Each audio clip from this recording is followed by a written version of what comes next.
Okay, good afternoon, ladies and gentlemen. Welcome to visiting lecture today with University Malaysia Perlis from Malaysia.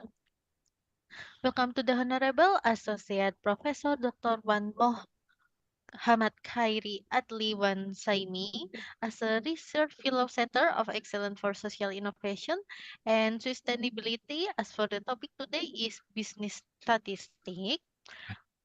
Today's session is being live streamed on Universiti STEKOM YouTube channel. Now I will read our agenda this afternoon. First, there will be start class presentation by Dr. Wan. Continue with Q&A session, time for picture and closing. So let's begin for the class today. For Dr. Wan, you can start this session today. Thank you. Okay.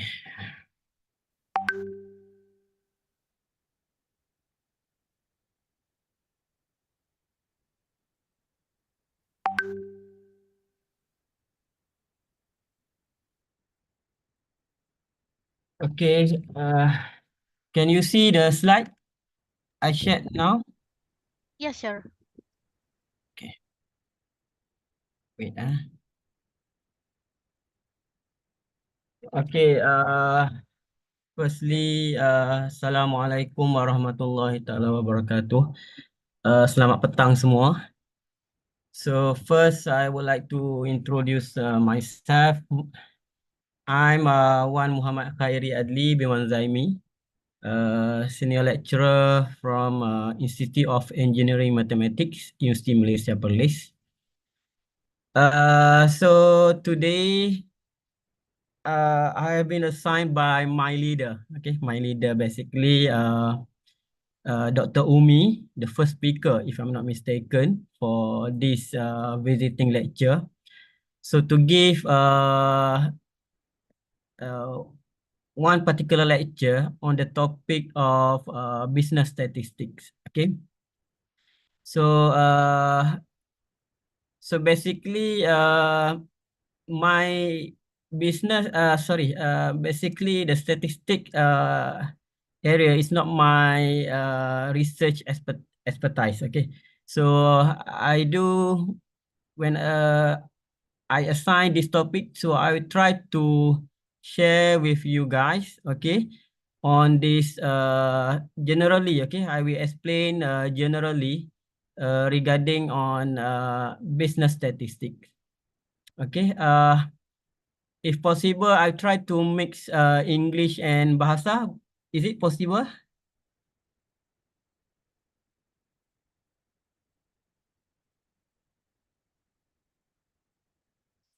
So boleh campur-campur.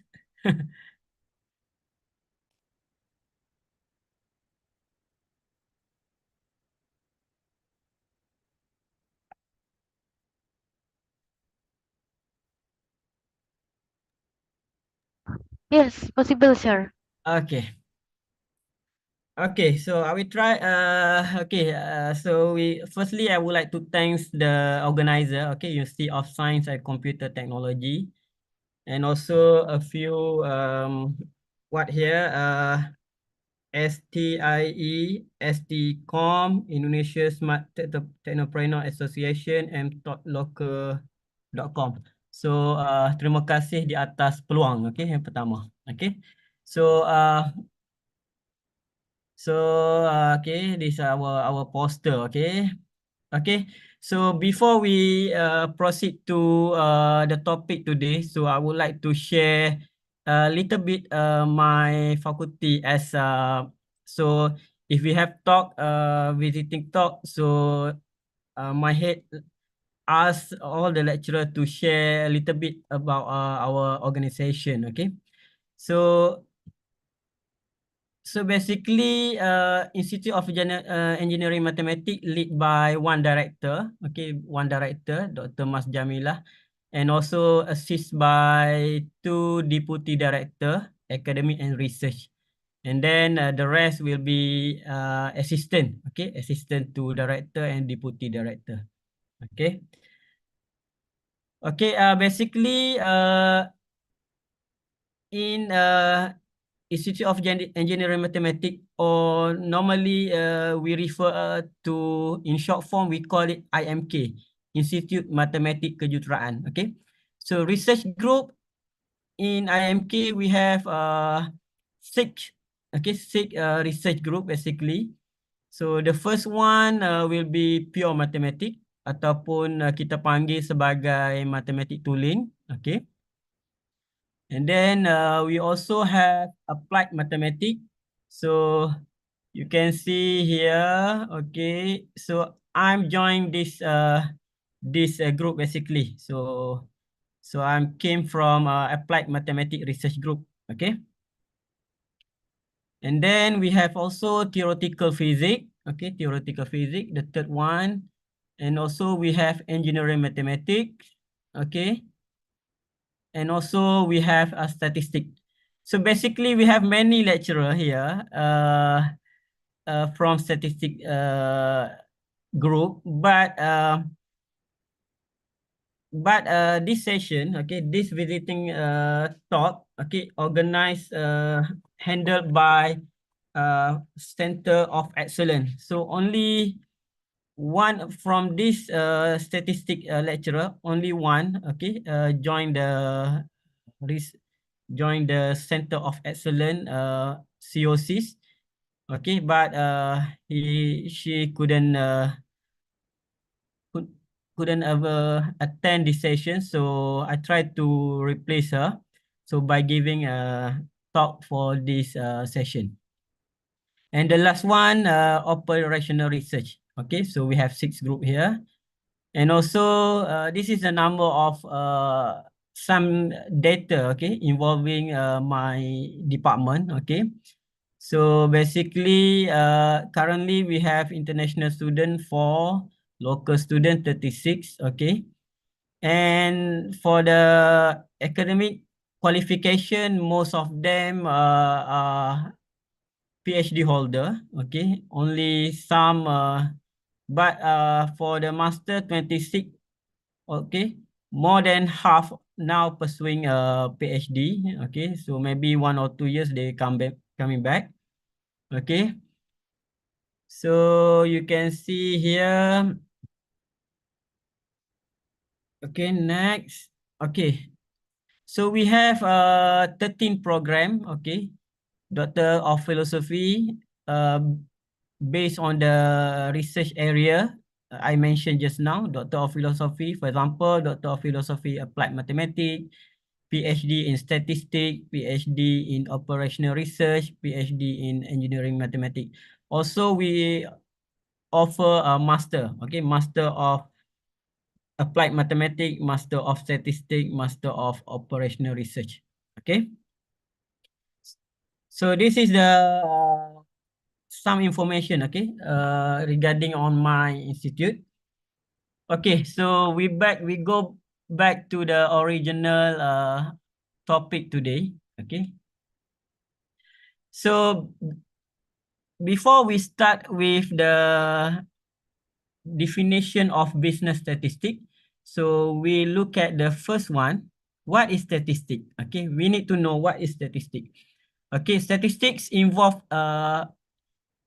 collecting, organizing, analyzing, and interpreting data to make decision.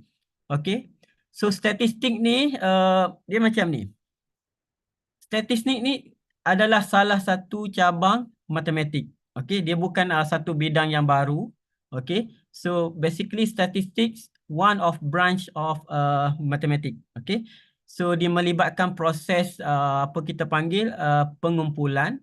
Okay, organizing. Okay, analyzing, dan kita cuba menginterpretasi data. Okay, to make decision. Okay. And then, okay, we can say that statistic is a way to get information from the data. Okay, let's say you can see this picture. Okay, so let's say we have data.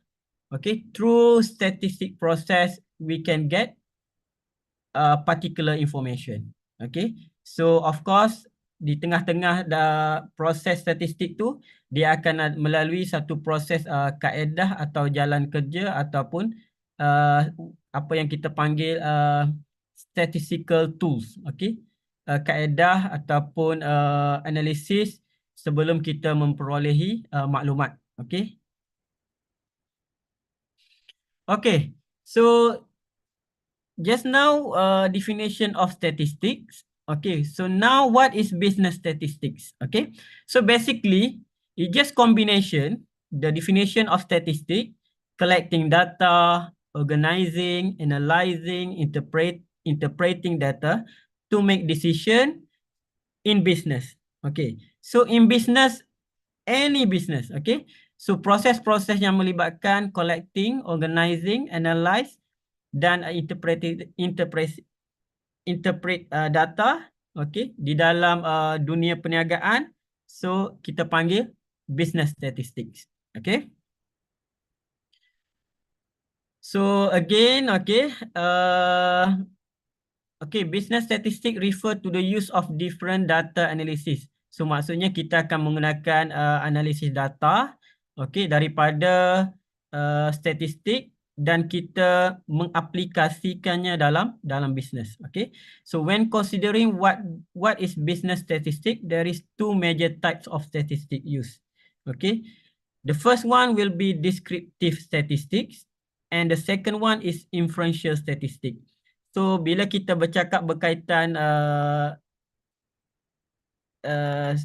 business statistik ataupun statistik perniagaan, so ia boleh dikategorikan kepada dua. Okay. Yang pertama descriptive statistik dan kedua adalah statistik inferential. Okay. So apakah, what is the rule?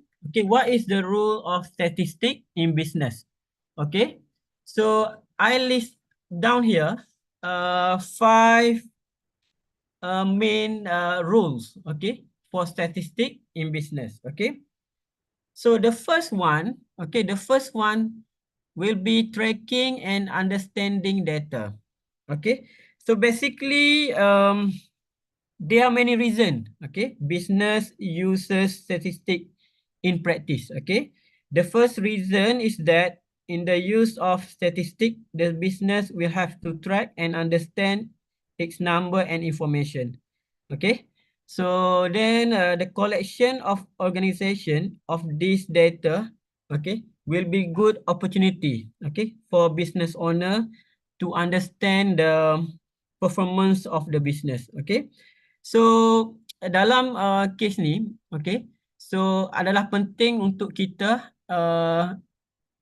terutamanya kepada peniaga, okay, businessman or businesswoman, okay. So untuk mengenal pasti, untuk memperoleh data-data sebagai contoh data-data jualan, data-data pelanggan supaya peniaga-peniaga ni dapat mengumpul, okay, data-data dan memahami, okay, apa keperluan customer. Okay. So yang kedua adalah, okay, the second one is customer insights. Okay. Utilizing statistic to understand customer reaction to product or services. Okay. So selain daripada mengumpul, selain daripada kita kumpul data, okay, bidang statistik perniagaan ni juga menunjukkan bagaimana, okay, pelanggan ataupun customer, okay, bertindak balas terhadap contohnya produk ataupun perkhidmatan, okay, produk atau perkhidmatan yang peniaga sediakan, okay. Jadi daripada hasil dapatan daripada maklum balas daripada customer ni, jadi syarikat-syarikat ni boleh mengambil peluang, okey, untuk membuat apa yang kita panggil perubahan, okey, perubahan kepada syarikat bagi memastikan perniagaan mereka yang perniagaan yang dijalankan mendatangkan lebih keuntungan, okey. So yang ketiga adalah, okey, yang ketiga adalah kat sini saya senaraikan market trend identification. Okay, market trend identification. Okay, so statistic play a vital role in identifying and interpreting market trend. So kenapa saya bagi tahu pengenal pasti trend pasaran, okey? So untuk statistik ni, okey, salah satu alasan atau sebab lain yang peniaga perlu guna, okey, statistik ni adalah untuk mengenal pasti trend, okey, trend pasaran ataupun sebarang perniagaan, okey, dalam pelbagai industri. Okey, saya bagi contoh macam ni. Sebagai contoh, katalah uh, uh, satu individu ni, okey, uh, dia menjalankan satu perniagaan, contohnya perniagaan pakaian. So daripada data analisis ni, okey, dia peniaga ni boleh mengenal pasti contoh bulan-bulan yang di mana dia punya jualan dia agak rendah. Okey. So dalam tempoh contohnya dalam setahun, okey, dia data-data ni boleh dikutip daripada contohnya daripada data jualan mengikut bulan, contohnya bulan 1, bulan 2 sampai bulan 12. So peniaga ni boleh kena pasti bulan berapa, okey, bulan berapa yang dia punya jualan dia agak perlahan, okey. Dia punya sale low. So apa tujuan dia kena pasti bulan-bulan yang jualan dia menurun ni, okey. So manager, okey, pengurus-pengurus perniagaan ni boleh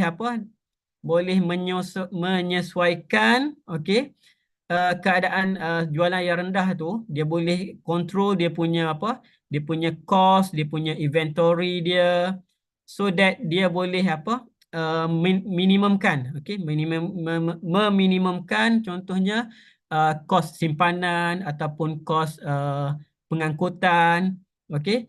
So jadi amat penting untuk company ni, okey, memantau trend, okey, memantau trend di mana jualan dia agak perlahan.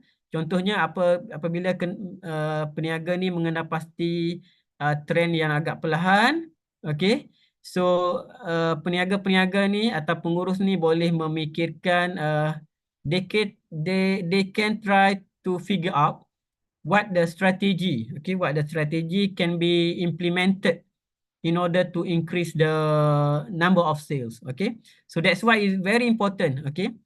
So okay, and then nombor 4 adalah strategic marketing, okay, developing effective marketing strategy through data analysis. So yang ni berkait dengan yang sebelum tadi. Okey. So data-data jualan ni sebagai contoh, okey. So akan membantu pengurus, okey, untuk memikirkan atau mencari idea-idea baru, okey, untuk meningkatkan jualan, okey. So the manager, okey, so they can discuss in their team, okey, to figure out what they can do, okay, what the new strategy, okay, in order to increase their sales, okay. And then the last one will be predictive analysis, okay. So yang terakhir adalah using statistical insight to predict future business scenario. Okay, so peranan statistik dalam bisnes ni, okay. So sebagai contoh saya bagi, contohnya seseorang peniaga, okay, mahu membuka suatu branch, okay. They try to open the new branch, okay. So sebelum membuka sesuatu cawangan, they have to do like survey, okay, like survey. So contohnya peniaga ni mahu buka cawangan baru di suatu bandar. So pasukan peniaga ni harus melakukan apa kita panggil soal selidik di sesuatu tempat tu. Adakah terdapat keperluan, okay, untuk membuka cawangan baru sebagai contoh. So they can do data collection, they can do kind of survey, okay, and then after come back they can do analysis. So they can predict is there any chances for them to open the branch in the new area, okay. So kita takut tanpa data yang sesuai, dapatan yang sesuai, okey, kita khawatir bila peniaga tu membuka sesuatu cawangan yang baru, so sale dia tidak akan mampu menanggung kos-kos sedia ada. Okey. So ini adalah antara 5 peranan statistik dalam dalam perniagaan. Okey. So next. Okey. So selain daripada 5 peranan tadi, okay. So next will be importance of business statistics. Okay. Okay. How do business benefit from statistics? Okay. So the first one, inform decision making. Okay. The first one, business statistics play a crucial role in facilitating informed decision making. Okay, so apa yang dimaksudkan kepada informed decision making ni adalah, ianya adalah macam kalau saya boleh ringkaskan, okay, kalau saya boleh ringkaskan, informed decision making ni adalah apa kita panggil salah satu uh, proses, okay, untuk kita memilih tindakan yang sesuai, okey, berdasarkan data-data ataupun analisis yang kita dapat, okey, analisis yang menyeluruh terhadap perniagaan, okey. So dalam konteks perniagaan dan statistik ni, ia bermaksud kita menggunakan kaedah-kaedah statistik untuk kita kumpul data, untuk kita analisis, untuk kita tafsir data, and last kali, dengan data-data yang ada ni, kita boleh bantu peniaga atau pengurus itu membuat sesuatu keputusan. Okey, sebagai contoh yang saya maklumkan tadi, okey, sebagai contoh bila seseorang peniaga, pemilik perniagaan mengenal pasti bulan-bulan yang mana dia punya jualan dia menurun atau jualan-jualan dia meningkat. Sebagai contohnya, pada akhir tahun, bulan Disember sebagai contoh. So, seseorang peniaga ni dapat mengenal pasti pada bulan Disember, jualan mereka amat tinggi. So, daripada hasil dapatan ni, okay, peniaga atau pengurus ni boleh merancang, okay, dia punya stok dia, okay, dia punya bekalan bahan jualan dia, okay. Untuk Disember, okay, peniaga ni perlu meningkatkan dia punya stok. Sebab dapatan ataupun analisis statistik yang diperolehi menunjukkan jualan mereka amat tinggi pada Disember. So, jadi business statistik ni dia membantu pengurus untuk membuat keputusan. Okay. So, kita tak boleh simply we cannot simply do or make any decision without reasonable or without a concrete reason. Okay, so for this case, so manager totally depending on the sales data. Okay, that is the example. Okay, and then the second one, okay, the second one is optimizing performance management. Okay, I stated there, utilizing statistical analysis for effective performance management.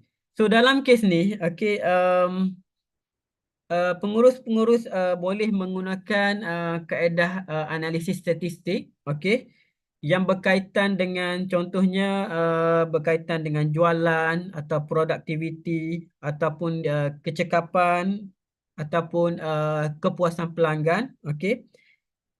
Okey, bagi untuk meningkatkan dia punya kualiti, okey, kualiti kepada pelanggannya. Okey.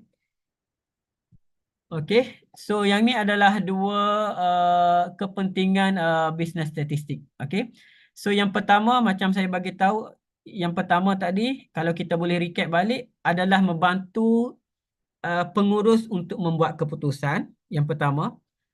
Yang kedua adalah lebih kepada CQI. Okay, dengan data-data yang ada ni, pengurus-pengurus boleh melakukan apa kita panggil CQI.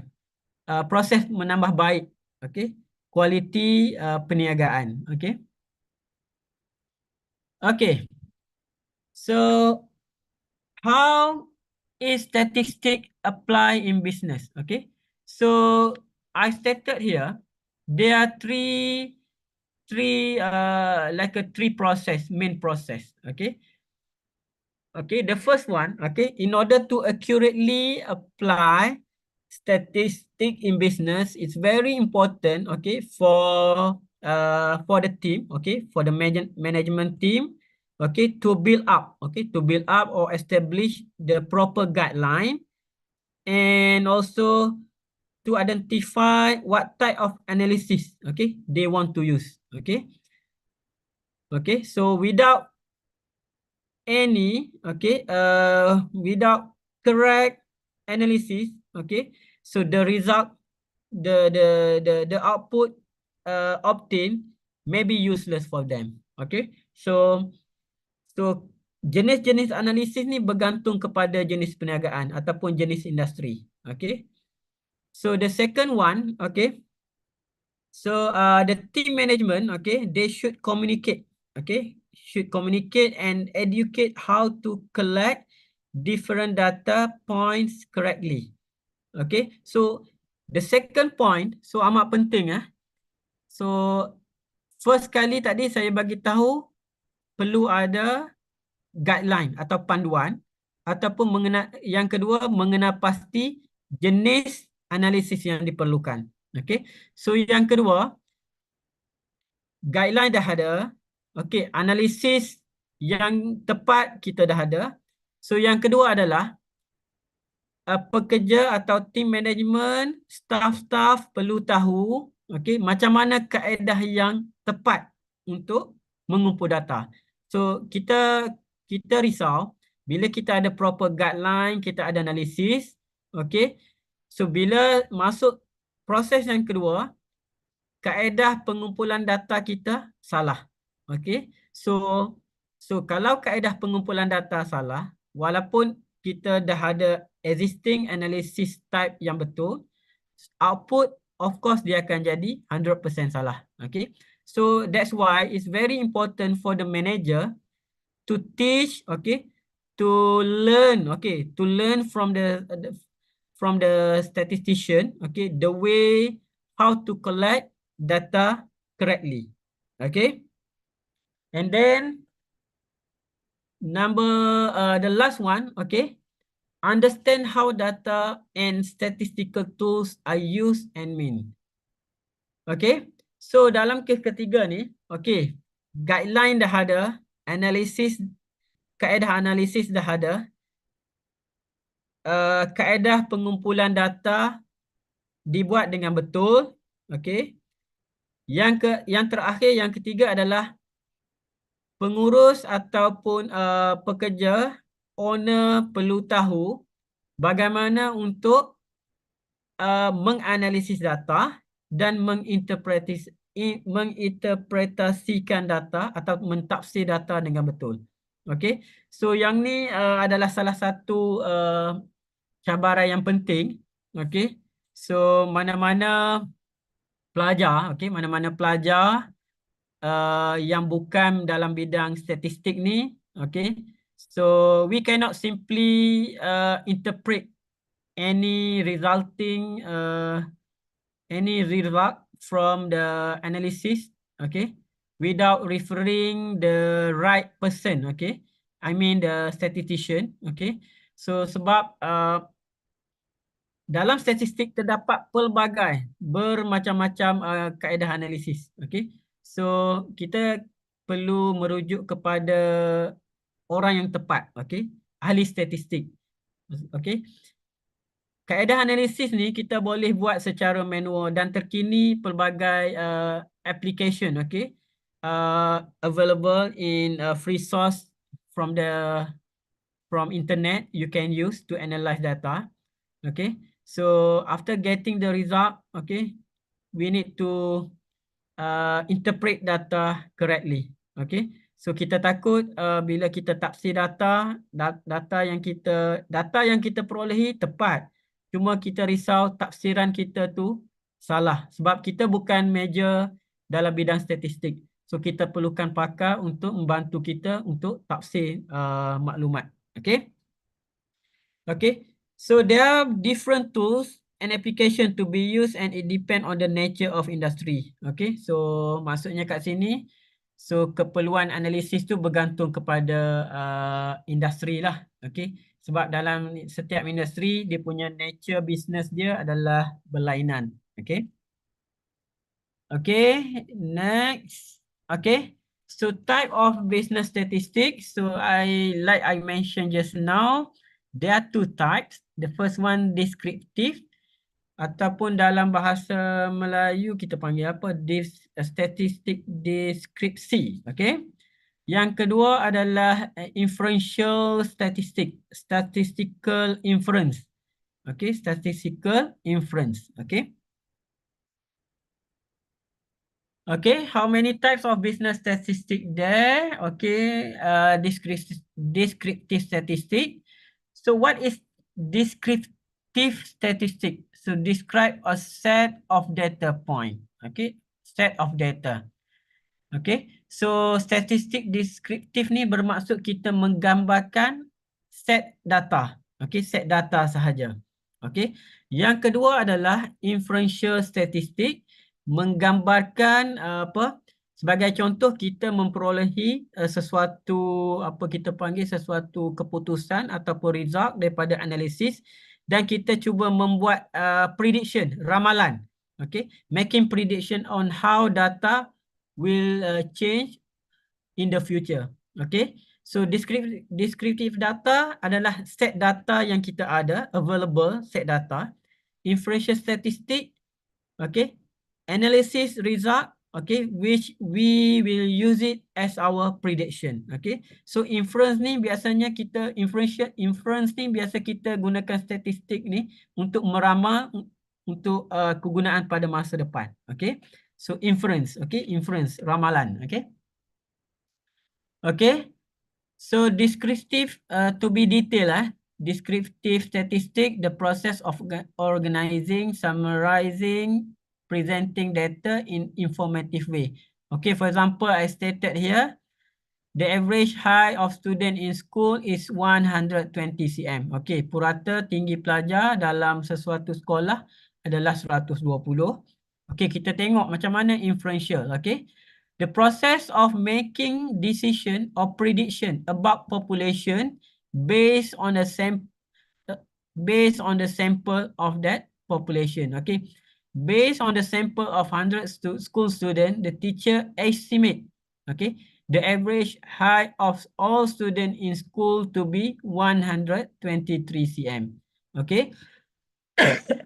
Okay.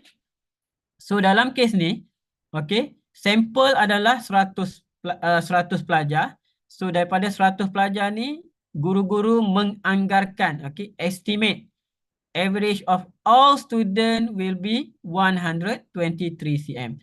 Because it's not impossible, okay, to collect all the data for all students, okay. Let's say you have 1,000 students, it's very hard. So we take one sample, 100 for example, and we measure their height and the teacher conclude that, okay, the average, the estimate average will be 123, okay. Okay, so here, what is different between inferential and descriptive statistic? Okay, so for descriptive statistic, describe the feature of population. Okay, describe the feature of sample, okay, basically. So organize and present data in purely factual way. Present final result using table, chart, or graph. Draw conclusion based on known data. Use a measure like central tendency distribution of variance. Okay. So sebagai contoh descriptive statistik ni contoh data-data yang kita ada. Katalah kita buat satu survey, kita ambil contoh tadi 100 pelajar sampel tadi. Kita buat ukuran tinggi. Okey, data-data deskriptif yang kita boleh perolehi daripada sampel tadi, 100 pelajar tadi, sebagai contoh, kita boleh kira uh, mean, okey, mean, ataupun kita boleh kira mean ni adalah purata, okey, purata bagi suatu set data sampel yang kita kira tadi. Contohnya mean tadi 123 cm, okey. And then salah satu pengukuran yang kita boleh dalam jenis deskriptif statistik ni adalah kita boleh kira dia punya median. Okey, apa itu median? Kita boleh kira apakah nilai pertengahan. Okey, pertengahan bagi taburan data tadi. Contohnya taburan data ketinggian pelajar. So kita boleh tahu apakah data-data yang berada di tengah-tengah. Sebagai contoh, kita susun data daripada nilai rendah kepada paling tinggi, and then kita boleh tengok apakah nilai median, okey, nilai data di tengah-tengah bagi pelajar bilangan 1 hingga 100 tadi. Okey. And then bagi data deskriptif, kita juga boleh kira mode. Okey. Yang ni saya mention yang paling simple saja. Okey, pengukuran yang paling simple. Kita boleh kira mean, kita boleh kira median, kita boleh kira mode. Mode, apakah itu mode? Mode ni adalah data yang paling kerap berlaku. Okey. Okey, data-data yang mempunyai kekerapan paling tinggi. Okay, the mode is the data that has very high frequency. Okay, sebagai contoh, okay, for example, we have 123 let's say I give example here. Let's say we have 100 student from that sample just now. Okay, let's say more than half. Okay, after collecting data, after the teacher collecting the data, they found that, let's say, 60 students have their height 123. So in this case, we can say that the mode of that data is 123. Okay, so mode is the data that has very high frequency. Okay. Okay. The next is inferential statistic. Okay, inferential statistic. So basically, inferential statistic, like I mentioned just now, inferential statistic, we use the data from the descriptive to do like a prediction. Okay, prediction. Okay, so how we do that? Okay, we use sample to make generalization about larger population. Okay, so using that example just now, we try to estimate the height of all students in school. Okay, we take one sample. Okay, out of 1,000, we take 100 students. So we measure their height. Okay, so from that, so in this case, the number of sample will be 100. Okay, the population, let's say the total number of students 1,000. So that sample, from that 100 sample, okay, we found that the average, let's say 123 cm, and we can say that we can generalize that, we can predict that the what the height of all students is around 123. Okay, so that is, we call it inferential or generalization. Okay, okay, in order to estimate for the larger population. Okay, so second, help us to make estimate and predict future outcome. Okay, so I already explained just now. Okay, and then the present final result in the form of probabilities, draw conclusion that go beyond the available data. Okay, so this one draw conclusion, meaning that that example just now, the teacher estimate that the height of all student 123. Okay, so we draw the conclusion. Okay, without without calculating of the height of all students. Okay, so that the process we call it draw conclusion. Okay, okay, beyond the available data because we just have only 100 data. Okay, so how do we verify the data? Okay, so we can use some technique like stated here, hypothesis testing, confidence interval, regression, and correlation analysis. Okay, to verify that uh, that sample, is it enough that sample, let's say 100 to represent 1000. Okay, so we can use a few techniques, okay, to test other either the number of sample collected, is it enough or not to represent the outcome for all for the larger population. Okay. Okay, so next we look at, okay, so I try to give some picture, one picture, okay, in order for you to get some idea how we do sampling, okay, how we do sampling, okay. Okay, let's say we have one population, okay, number of, let's say number uh men here, okay.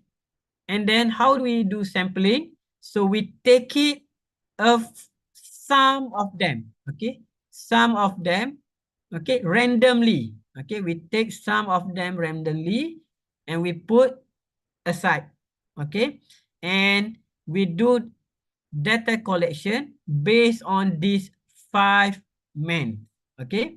So these 5 men is our sample, okay, because due to like a constraint, okay, due to uh certain constraint we cannot do, okay, we cannot do, or we cannot do calculating for the all men in this population in the picture. So we do sampling, so we just take 5, okay. So let's say we want to do data collection measure on the age, for example. So we can ask age of them, what is your age, okay, for the candidate 1, candidate 2, candidate 3, candidate 4, candidate number 5, and then we can do, we can calculate the mean, okay, for the average. And then we can, after that we can do what we call it prediction, okay, prediction inference, okay, the age for this population, for example, okay. So population means refer to all the member of the group, okay, we, okay, all the member, and sample refer to some of the member of the same group, okay. So you cannot for sample A must be taken from the population A, okay. Let's say you have sample B, you have population B, okay. The sample from B must be taken from population B, okay. Sample from A you cannot take from different group, okay. That's the rule, okay. Must be taken from the same population, okay. Okay, so next, okay. Okay, next will be I want to share, okay. So I cannot talk in detail, okay, regarding all statistic term because it's not my in my research expertise, okay. So I try to share generally, okay. What can business statistic, okay, how business statistic can be applied in the real world situation or real world business, okay. For example, the first one, okay, the first one, okay. So the first application of business statistic is the first one, we call it A/B testing, okay, A/B testing. And the second one,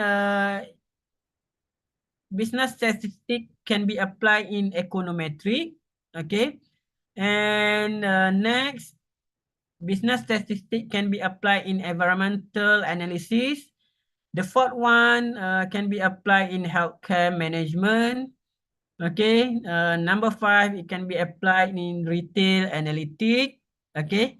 And the last one, okay, this part is very important also. Okay. So for customer satisfaction survey. Okay. So we go to one by one. Okay, we go to by one. What is the meaning of for each term that I mentioned just now? The first one will be AB statistic. Okay, what is AB statistic? Okay, so basically, what is A/B statistic? Okay, so A/B testing. Sorry, A/B testing. So A/B testing, also known as what we call it split testing. Okay, so the A/B testing is a method of comparing two versions of different web page, email campaign, or other marketing element. Okay. So let's say you okay, let me summarize what is A/B testing. Okay, so A/B testing meaning that we try to, it's a method, okay, to identify let's say you have two different let's say you are businessman. Okay, you want to launch one new product. Okay, your your worker or your staff, your marketing manager want to do like two different two diff two they want to do a campaign. Okay, campaign. So let's say you have two different campaign. So the owner want to know which method or which version of campaign is more applicable. Okay, applicable to the for their customer. Okay, for their market. Okay, so in order to compare for that two version of campaign, we can do what we call it A/B testing. Okay, A/B testing. Okay, so how we do A/B testing? Okay, generally this one is involve statistical detail. Okay, it involves static hypothesis, variation, random analysis, data collection, analysis, interactive testing. So what is testing tool? Okay, what is testing tool? Okay, so you can Google from the internet. Okay, you can use there are a lot. Okay, so I put here maybe 4 here. We can you can use what we call it Google Optimize. Okay, it's a free source apps. Okay, provided by Google. Okay, you can use Optimizely. Okay, Optimizely.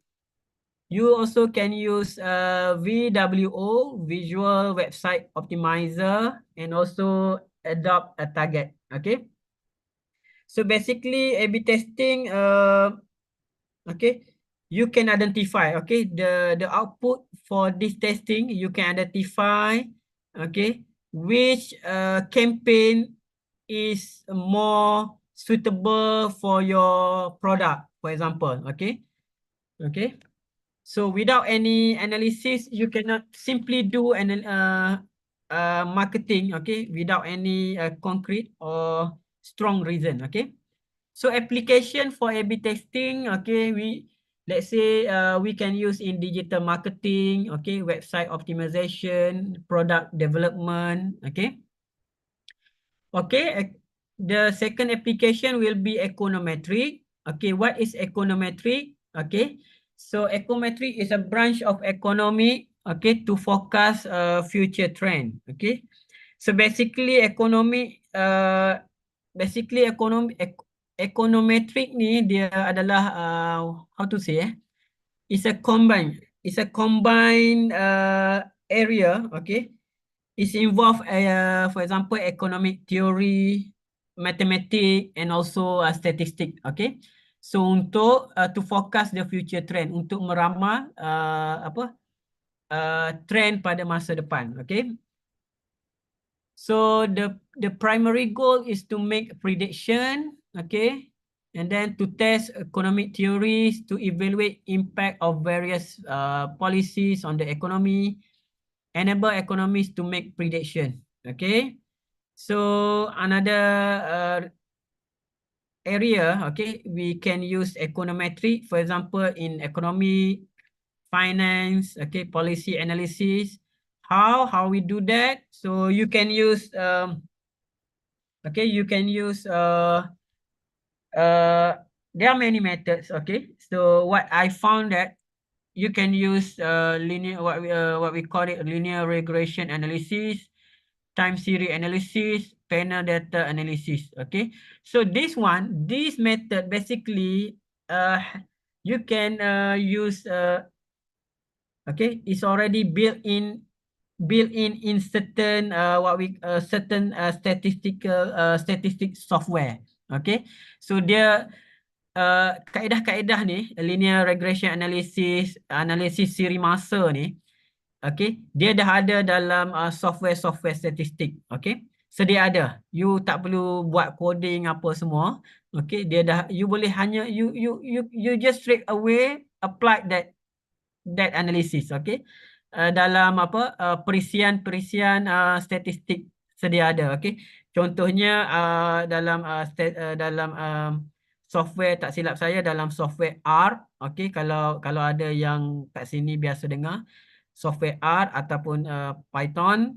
Okay, so you boleh guna software sedia ada. Okay, environmental analysis. Okay, environmental analysis, apakah kegunaan statistik? Okay, so dalam analisis persekitaran. Okay, so kenapa kita, apa tujuan? Okay, what is the purpose of using environmental analysis? Okay, for organization identify internal or external element that negatively and positively impact their business. So analisis persekitaran ni penting kita untuk sesuatu organisasi, okay, identify, mengenal pasti faktor-faktor dalaman atau luaran yang negatif atau yang positif yang mempengaruhi perniagaan. Okay, so after identifying that factor, okay, so you can use to forecast the future, to identify your threat, okay, to get rid of your threat, okay, to improve your business, and the most important, to improve your business performance. Okay, no one in the world want to do business for nothing. Okay, of course, you want to do business, you want to generate profit. Okay, so you can use environmental analysis to identify all the factors, okay, internal or external, okay, that influence your business. Okay, so there are a lot of a process, okay, in environmental analysis. Okay, for example, identifying environmental factor. For example, sebagai contoh, kalau saya boleh bagi kat sini, contohnya kalau sesuatu, let's say you do a business, okay, let's say if you do business, if you work in a healthcare facility, okay, so in this case, you need to consider, for example, legal factor. Okay, you have to consider legal factor. For example, what I can say that here, for example, health and safety regulation. Okay, that is one example. Let's say you get involved in health sector. Okay, and then you have to do the second one, you have to gather information. Okay, how you do gather information? Okay, you can do survey, you can do verbal survey, you can do any survey online, face-to-face survey. Okay, and next you can do next will be evaluate your competitor. Okay, how basically how we evaluate your competitor. Okay, the simplest way is what? You spying. Okay, you spy your competitor. When you want to spy them, let's say they do like a launching, they run a business, you go to their their store, okay, their shop, okay, and you act like another or new customer, okay. You can identify, you measure, you can analyze, okay, what their strength, okay, what your company lack, okay, compared to your competitor, okay. And then so many more step, okay, forecast the impact, okay, you can assess your strategies, okay, so many process, okay. And then, okay, to be precise, okay, after identify all these things, you have to do what we call it pastel analysis. Okay, pastel analysis. So what is pastel analysis? Okay, so the pastel analysis abbreviated from the word PAS. Okay, so it's a common method for conducting an environment analysis. So the first one, P. P stand for what? P stand for political, okay. E stand for economy, okay. S for social, okay, social. And T for technology, L for legal, and E environmental. Okay, we look at one by one, okay. Okay, what is politic? What is politic? Okay, politic. So basically, for political, okay, this is an example. I stated only example, the tax law, government policy, trade restriction, corruption, okay. What political factor means, okay, okay, we need to examine the country current political situation, okay. So this process involve, okay, we need to evaluate to see, okay, if the, let's say the government now, our government or your government now is stable or not stable or likely to change soon. Okay, so that is the meaning of political factor. Okay, it's referred to the country current political situation. Okay, so this is the four example. Okay, under the political factor. Okay, and then for economical. Okay, so businessmen often look economical factor. Okay, for example, okay, straightforward. For economical factor, it represent by the current state of economy. Okay, the current state of economy. Okay, so this allow the businessman, okay, to design the strategies based on the direction of economy. Okay, in the future. Okay, so like this. Okay, the simple example. Okay, economy factor. Okay, like this. For example, okay, let's say I want to open a new business in one country. Okay, so what can I do is, okay, I try to find the data. Let's say the unemployment rate, for example.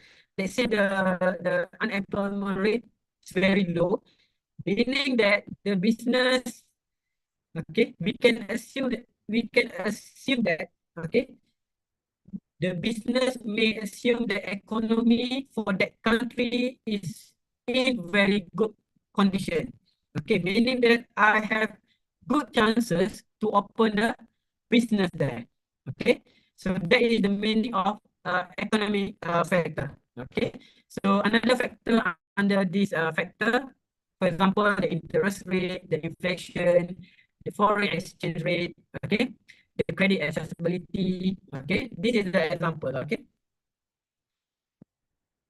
Okay, the next one will be social factor. What is social factor? So social factor is basically social factor ada attitude, okay, ada attitude of country that may impact business. Okay. So this is an example of social factor. Family structure, for example, gender roles, distribution of wealth, education level. Okay, the simple things I can share to you. For example, uh, katalah, okay, let's say, okay, di sesuatu bandar ataupun di sesuatu kawasan, yang di mana ramai majoriti adalah Muslim contohnya. Dan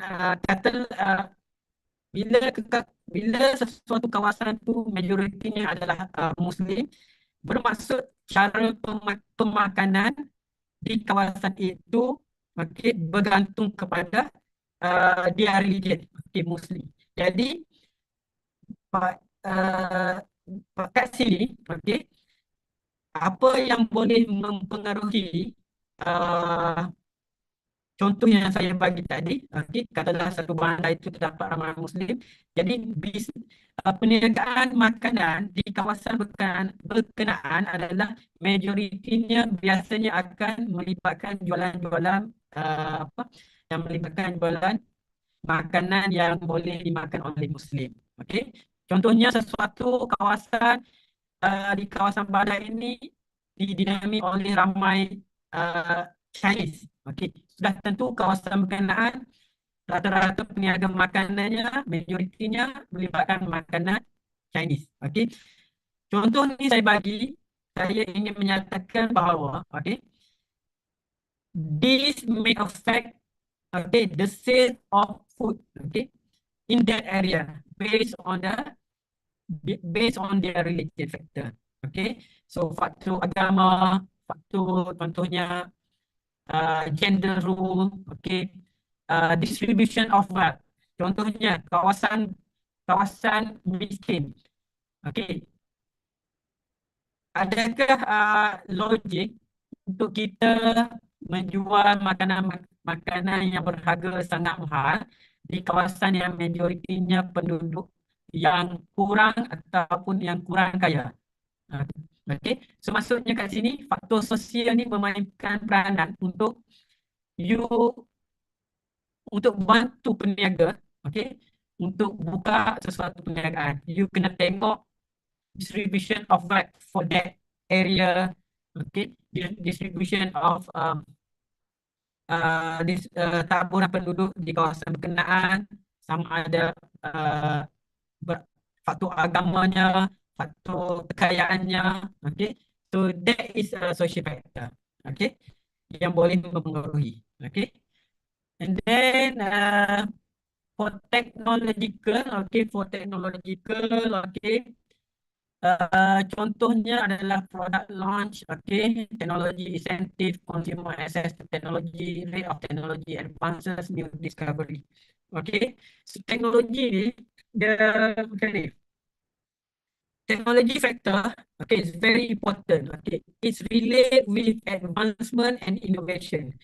Can you imagine 10 years ago or 20 years ago, the business normally only do retail.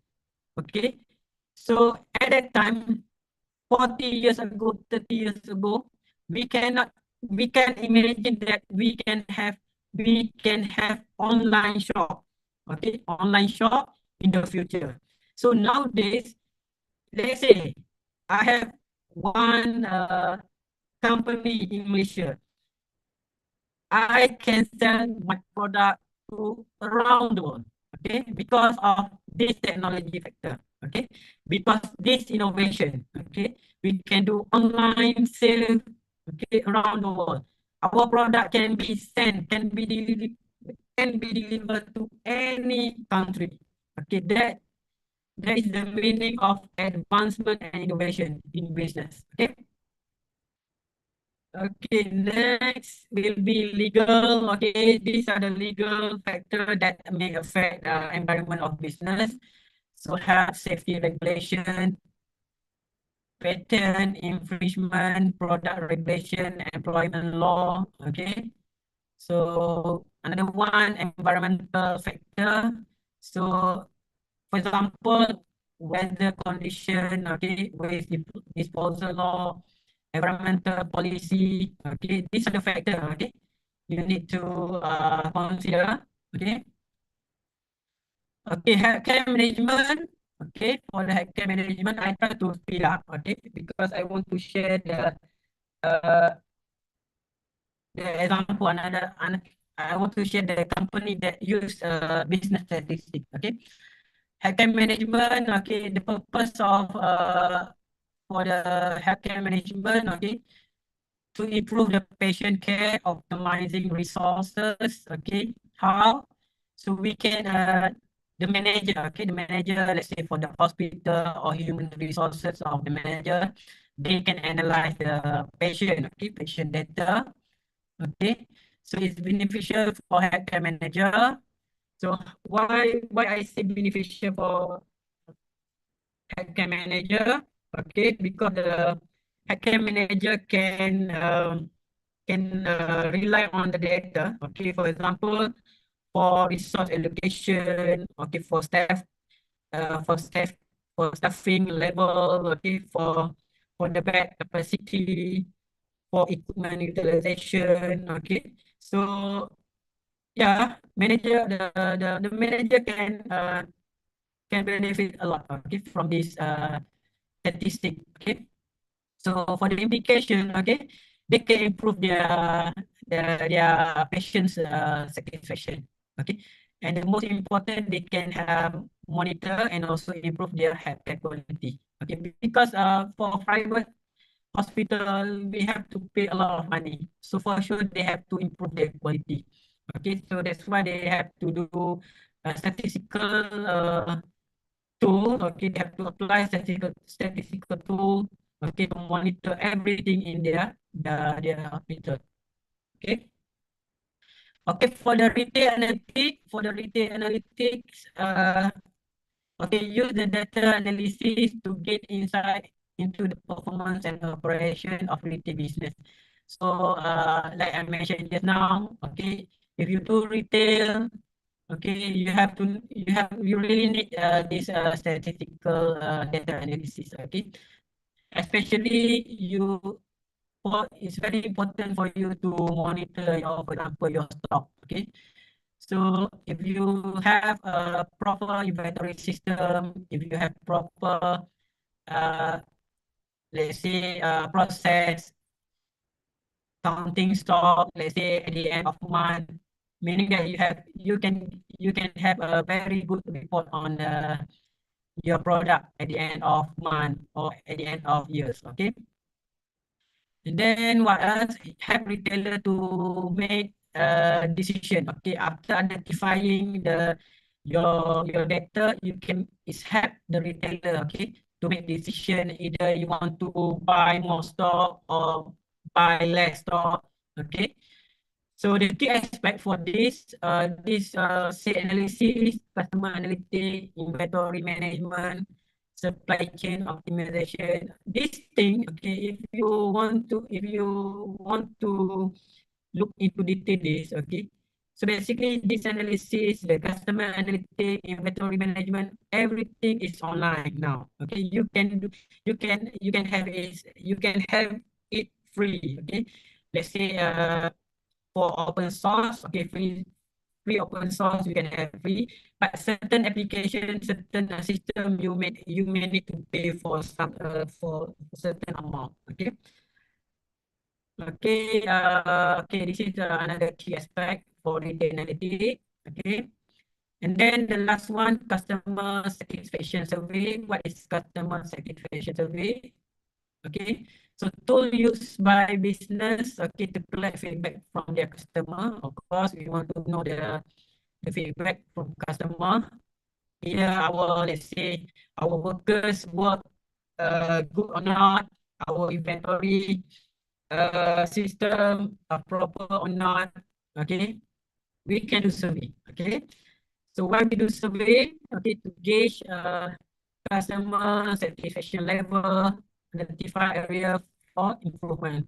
So it's more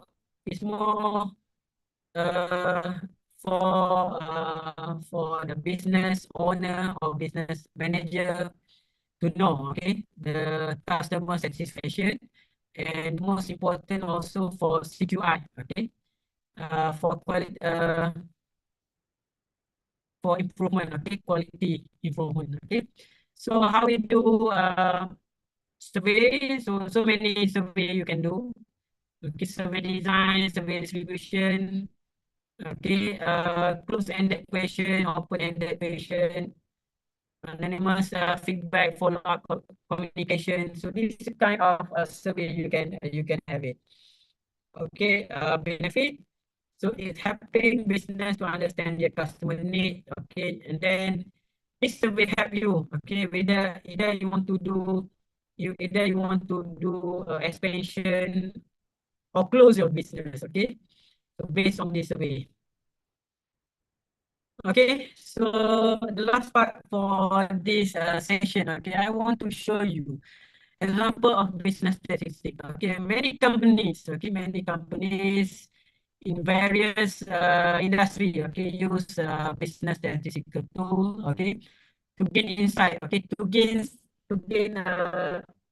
point of view from their customer in order for them to make decision, okay, to enhance, okay, their business or not, okay.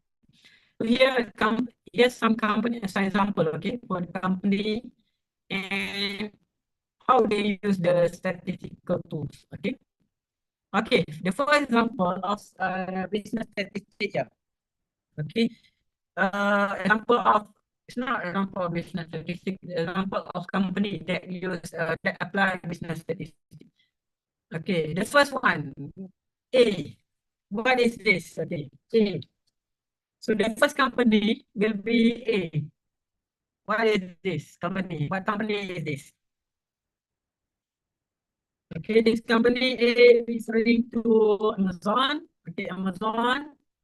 Okay, and this symbol next. Okay, this one is for Walmart. Okay, Walmart.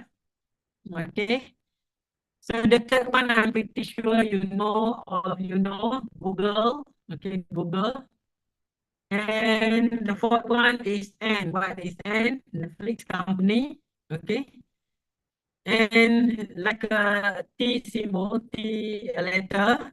Okay, this T letter. Tesla. Okay, Tesla. Okay, and this one. Okay, so everyone, I'm pretty sure everyone have this account. Okay, Facebook. Okay, Facebook. And also next will be Delta, and also the last one will be Ford. Okay, so we look at the first company today. Okay, Amazon. So what is Amazon? Okay, multinational technology and e-commerce company. Okay, so okay, it started in 1994. Okay, so basically Amazon normally they start their company with online bookstore. Okay, online store. So now they have everything. Okay, e-commerce. Okay, Amazon. Okay, e-commerce based in US. Okay, the second one, Walmart. Okay, is a multinational company, a retail corporation, also based in US. Okay, so founded by Sam Walton. Okay, Sam Walton in 1962. So now the largest, one of the largest successful retail chains globally company for retail shop. Okay. And Google. So Google, okay, you know this Google multinational technology company specializes in internet services and product. Okay, so founded in 1998. Okay, so in 1998, only two PhD students from Stanford University found this invented this Google. Okay, so we know Google as the most among the powerful search engine, okay, in the world. And next will be, okay, next, Netflix. Okay, so I'm sure all of you know Netflix, so we use Netflix, okay. It's a subscription-based streaming, okay, streaming TV show, movie, if you want to watch movie, okay, documentaries, okay. So you can subscribe to Netflix. So it's founded in 1997, okay, from two person, Rick Hastings and Mark Randolph, okay. So they are basically started their company with DVD rental by mail services, and now they are online subscription streaming company, so famous in the world. Okay, and then okay, next will be uh, Tesla Corporation. Okay, so we everyone know. Okay, Tesla, founded by Elon Musk. Okay, so established in 2003. Okay, so their famous product, of course, EV, electric vehicles. Okay, that have energy storage product and solar energy solutions. Okay, so it's very powerful EV. Okay, invented by Tesla. Okay, Facebook. So Facebook, okay, founded by Mark Zuckerberg. Okay, and his roommate. Okay, college roommate in 2004. Okay, basically Facebook. Okay, initially as a way for college students to connect among themselves. Okay, so now it's widely used. Okay, by all people. Okay, from a small kid until adult. Okay, and then what else? Okay, next Delta Airlines. Okay, so Delta Airlines is a major American airline, one of the largest, okay, prominent carrier in the world. Okay, so founded long time ago, 1924, and now become one of the key players in the aviation industry. Okay, so Delta operate extensive network, domestic and international. Okay, so airline company. Okay, Delta from US. Okay, and the last one, the company that use business statistic, Ford Motor Company. So also from America. Okay, founded by Henry Ford, 1903. So one of the largest, oldest automobile manufacturer in the world. So every country, I'm pretty sure has this product. In Malaysia, Indonesia, they have Ford Motor. Okay. Okay. Basically, these are the company. So this company, how they use statistics? Okay, Amazon use statistics uh, to analyze customer browsing and purchasing behavior. Okay, so this approach to help them to recommend product. Okay, or optimize supply chain operation. Okay, so Amazon, okay, use statistic. Okay, dia untuk dia mengenal pasti kelakuan ataupun behavior tabiat. Okay, tabiat atau kelakuan pembeli. Okay, pembelian pelanggan. Okay, so what Walmart do? Okay, for inventory management and demand forecasting. Okay, Walmart need statistic to monitor their inventory management. Okay, and Google use statistic. Okay, for its search engine ranking system. Okay, so they want to every day, every second, they want to improve their capability. Okay, to ensure that product are available. Okay, when the customer type something in their Google search engine, and within a few seconds, the output appear. Okay, so they try to strengthen their search engine ranking system. Okay. Netflix, okay, they use statistics to suggest movie and TV show to the subscriber. So, so data-data yang Netflix dapat, okay, from daripada apa pelanggan-pelanggan. So Netflix guna untuk apa? Untuk membeli movie-movie yang baru, okay, berdasarkan apa market segment, okay, market segment, okay, pelanggan-pelanggan. Pelanggan Netflix. Okay. Okay. Next, Tesla. Okay, Tesla. Okay, use statistics to monitor their vehicle performance. Okay, their battery efficiency and also their predictive maintenance. Okay, so it's more for CQI. Okay, to improve their product. Okay, their product and services.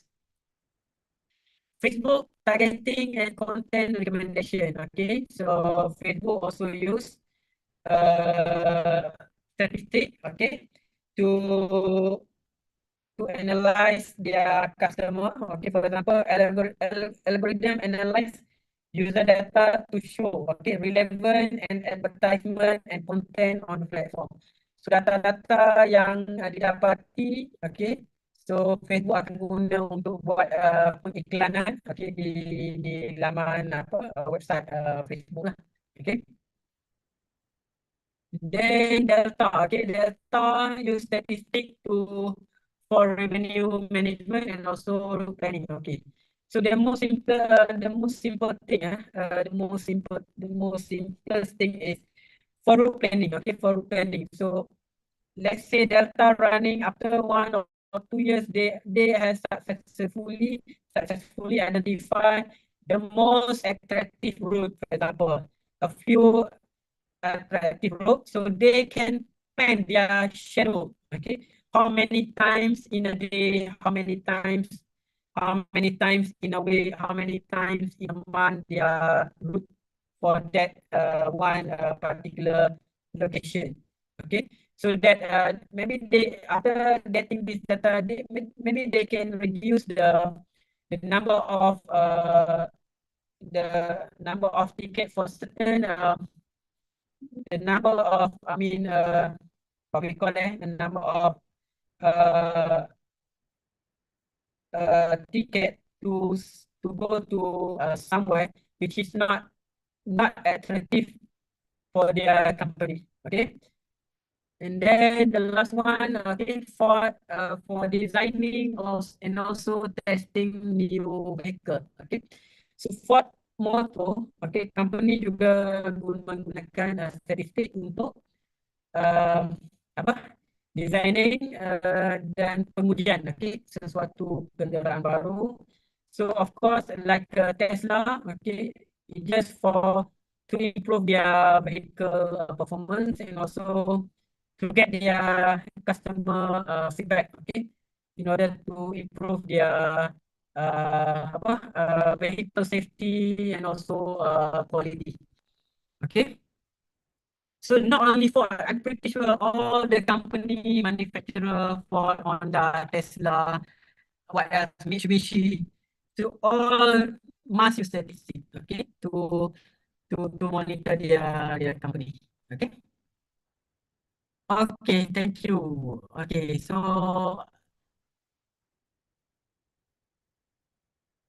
that's all from me. Okay, so ini slide saya yang terakhir.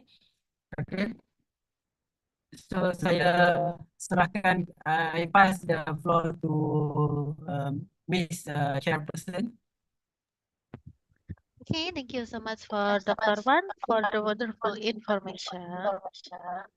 Okay, uh, before I, yeah, for our participant, if you have any question from the speaker, please add them to the chat or you can raise your hand. Okay, for first question, we have question from Mr. Sukamto. How are we interested in understanding the impact of currency exchange rate on overall company performance, and are there steps to help us make the right strategy decision, and are the potential challenge in applying this analyze? Thank you. The question already right in the room chat also, share. Yeah, can I see how do I see the check? Okay. I want to see the question because it's too long. Yeah. How can I see wait.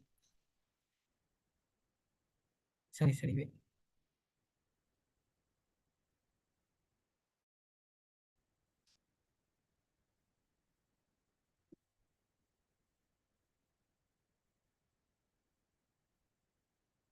Sekejap, not responding, maybe. Yeah. We answer. wait. I want to open the chat box. Okay.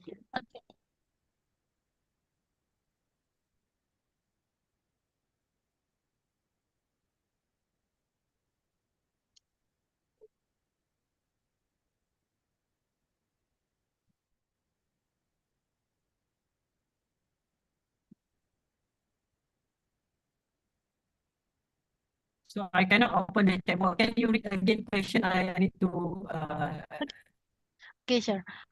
How are we interested in understanding the impact of currency exchange rate on overall company performance? And are there steps to help us make the right strategy decision? And are the potential challenges in applying this analysis?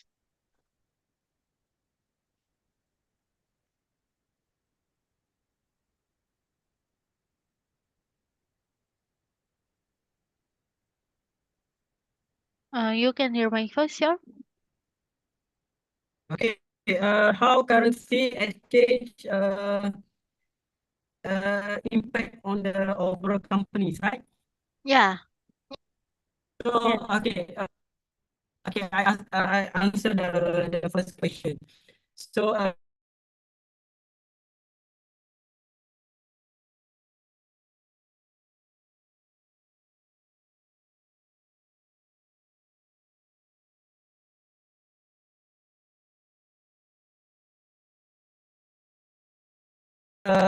uh, say I try to answer here. Let's say I give one example. Okay, let's say you want to. Can you hear me? Sorry,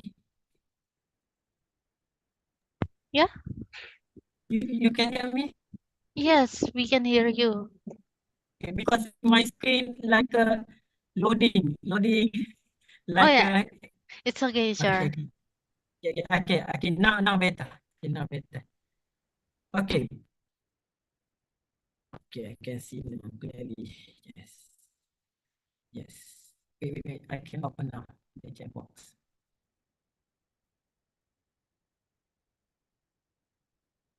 Okay, I can open the chat box now. Yes. Okay. Okay, how we interested in understanding the impact of currency rate on overall company performance, and are there steps to help us make the right strategy decision, and are there potential challenges in applying this analysis? Okay. Okay, I try to answer. Okay, basically, currency exchange rates. Okay, fall under the factor economy. Okay, so it's very important. Okay, so I'm pretty sure. Okay, currency exchange rates is very important for the for the business for the businessman, or for any business that buying their product or their material, okay, their material from the overseas. Okay, so for example, I straight away I give an example of my friends here. Okay, one of my friends, okay, have a business in Malaysia. Okay, have a business in Malaysia, and their business involving the prayer mat, okay, selling the prayer mat in Malaysia, okay. That prayer mat was imported from Haramai, from Madinah, for example, okay, from Madinah, Arab Saudi, okay.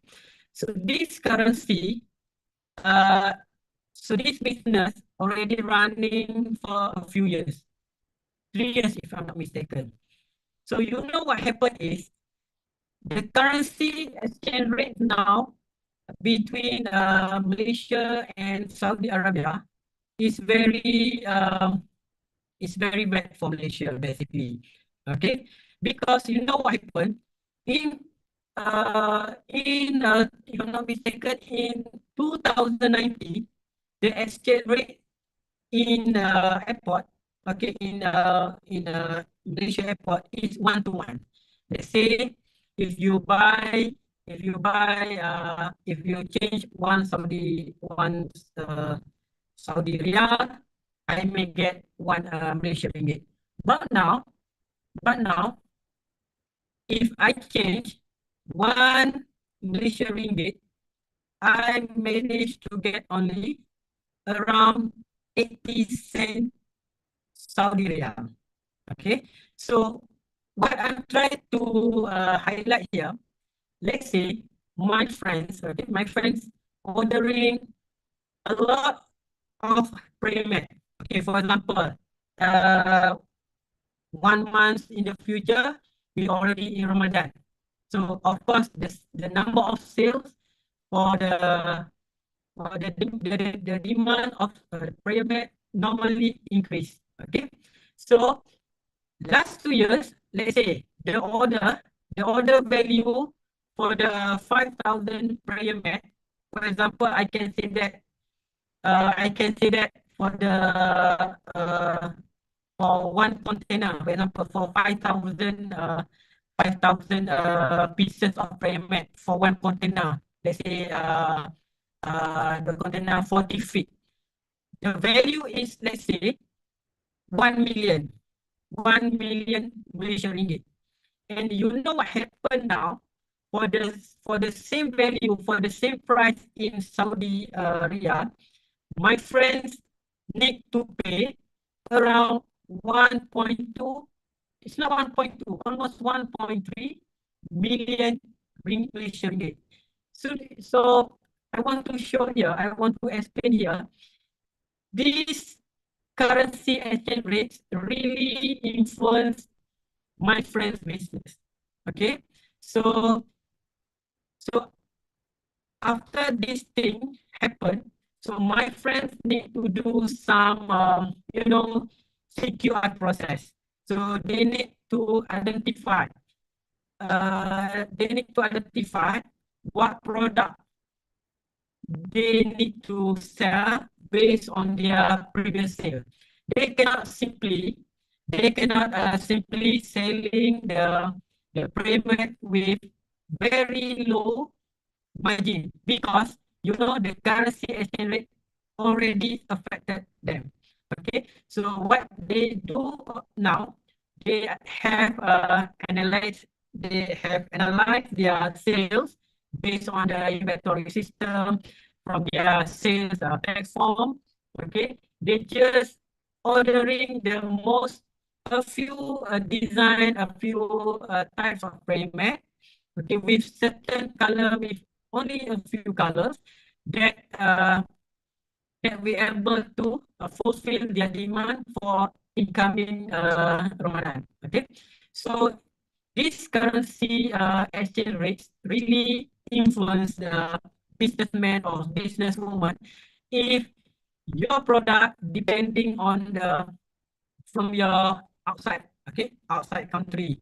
Okay, so my suggestion here, if you are starter in doing business, so it's good for you to, what we call it, to identify what kind of business, okay, what type of business you want to do, and what you need to identify your business, your source of material, your source of product. Is it depending on the outside product or local product? If local product, you don't have big problem because you can predict there is no involving a currency exchange. Okay, but if you depend on the country which have very high currency exchange compared to your country, is very what I can say that is uh, very rich, but you can do some analysis. What kind of analysis mean here? Maybe you can identify before started your business. Okay, you need to identify the market trend. You can do the survey, and you just identify the product that can make you, the product can give you good margin only. Okay, so to answer the strategic decision or potential challenge, strategic decision, okay? So better for you to identify your source of material and identify your, do the analysis, do your survey to identify the right price, okay? Because if you offer very low price, I worry that you unable to sustain your your business, because your business of it will involve a lot of costs. Okay, your staff salary, your rental, many things. Okay, so that is the question number one. Okay, potential challenge. So ada potential challenge in applying this analysis. So that's what I explained earlier. Okay, so if you also you have, if you want to do business, you have to analyze your country economic situation. Okay, if your country economic situation grow very good, I mean your people in your country have good salary, either government sector or private sector, meaning that if they have good salary, meaning that your purchasing power among your citizen, your population is very good, then you can take it as your challenge to open business. But let's say your economy, your current economy in your country is not good. The the citizen didn't get a very good pay, so you can think twice, okay, before opening any new business. Okay. Okay, thank you Okay. answering. And the second question from Miss Ranta Nasir. Okay. Okay. How do I scroll down this? Okay. Manufacturing company introduce. Okay. Scroll down. Scroll down. Can you scroll down? Okay, Madam Miss Ratana, manufacturing company introduces a new production process aimed at improving efficiency, and the production manager is interested in assessing impact of new process on production yield and product quality, designing appropriate experimental design with statistical tests to evaluate effectiveness of new production process. How do we make key consideration? Okay, can you go down a little bit?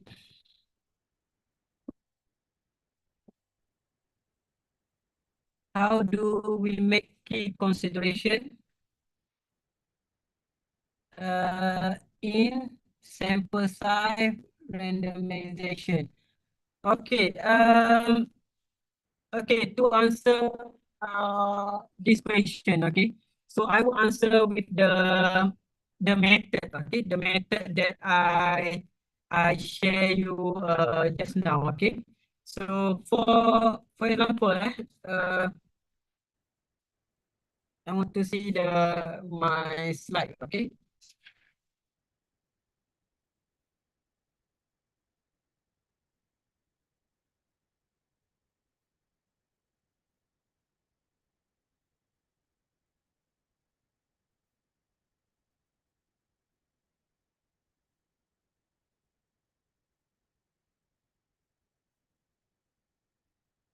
Okay. So to answer lagi menjawab soalan ni, manufacturing introduce production process ni. Okay, so I cannot answer into, firstly, I'm sorry because I cannot answer in very detail regarding statistical test too detail, okay, regarding I mean the sample size, everything, okay. But I can give some advice, okay, general advice, okay. So to measure, okay, the production, the new production, and the new quality, appropriate experimental design. Okay, let's say, katalah you dah menghasilkan sesuatu produk yang baru, okay, mungkin manager, okay, manager yang terlibat boleh melakukan apa? Customer satisfaction survey. Okay, so saya menjawab, okay, menggunakan customer satisfaction survey mungkin. Okay, so untuk survey ini terdapat banyak jenis design lah you boleh cuba.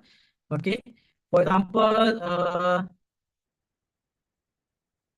okay, sebagai contoh, you boleh cuba menggunakan survey design. Okay, terdapat beberapa kaedah survey design. Contohnya uh, questionnaire structure. Okay, questionnaire structure. Juga kamu boleh menggunakan question types. Okay, dan juga survey distribution. Okay, survey distribution ini terbahagi kepada dua. Okay, terbahagi kepada dua. Kamu boleh menggunakan survey melalui apa yang kita panggil channels. Okay, survey can be distributed through various channels. Okay, social media for application. Okay, and then you boleh buat taburan survey. Okay, survey distribution melalui kaedah timing. Okay, kita boleh consider sending survey at appropriate times. Okay, such as after purchase, interaction with customer, ataupun services, ataupun completion of services. Okay, so banyak lagi jenis-jenis survey yang boleh dibuat. Okay, so ada close-ended question involving apa kita panggil rating scale 1 to 5, 1 to 10. Okay, yang mana kita boleh kelaskan apa customer mengikut apa kadar-kadar apa kadar-kadar kepuasan pelanggan. Kita boleh buat scaling 1 hingga 5, 1 hingga 10. Katakanlah you buat sesuatu produk yang baru, so you boleh bandingkan soalan survey yang sama kepada produk lama, and then you boleh buat soal selidik menggunakan soalan yang sama terhadap produk baru. Okey, dan dalam pada tu apa yang you boleh buat adalah untuk mengkaji to evaluate the product quality, to evaluate product quality. Normally we do survey for the customer. Okay, sebab kalau kita buat survey sendiri, dia just like that, of course you will say that you produce good product. Okay, so meaning that you need third party. Okay, you need third party to test your product. Okay, so kalau you buat survey kepada apa pekerja-pekerja yang terlibat, of course kita akan kata produk kita bagus. Okay, so normally for product quality, we will do survey on customer. Okay, setting up the question, and then you compare the previous product and also the new one, the new product, and designing appropriate experimental design to evaluate the effectiveness of the new production process. So this one, kalau kita nak measure production line process, so contohnya you boleh ambil kaedah analisis ni, you boleh guna pelbagai kaedah analisis.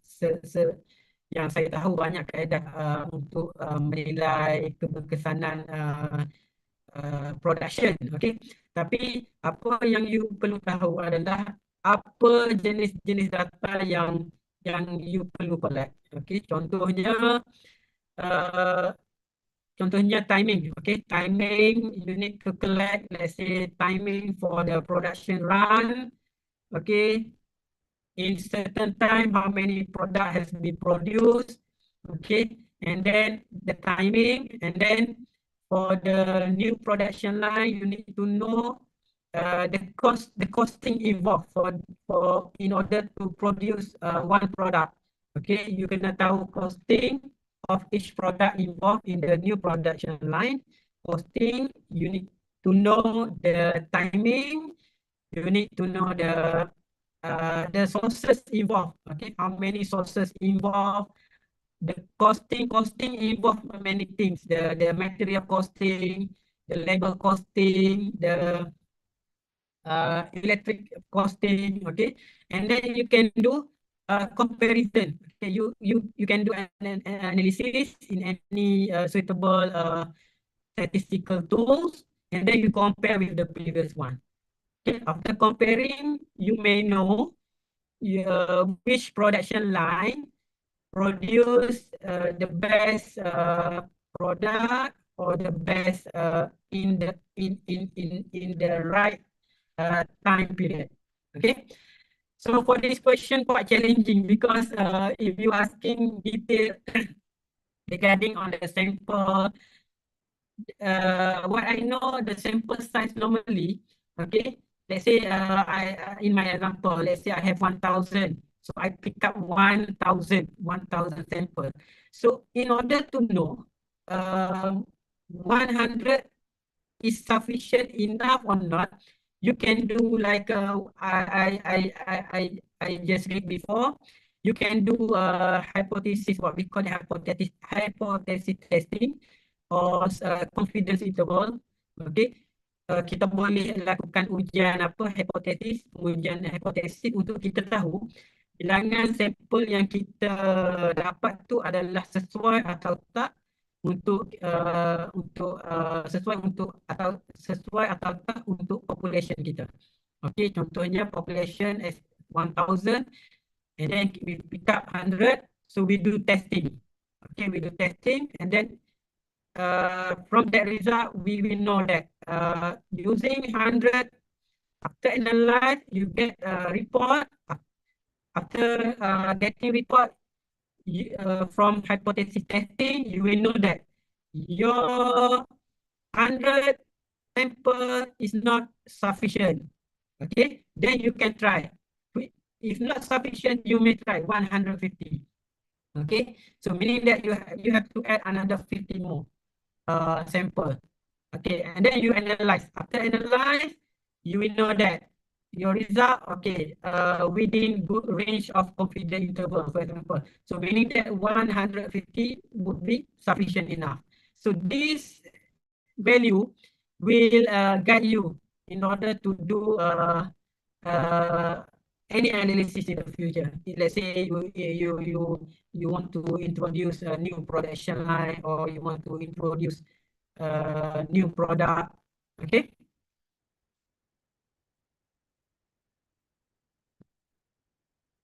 Okay. Okay, thank you for answering, Dr. Wan. Yeah, I think it's very clear answer from Professor A. Okay. Okay, before I close this event, for all participants, please open your camera. I will take a picture on the count of three. 1, 2, 3.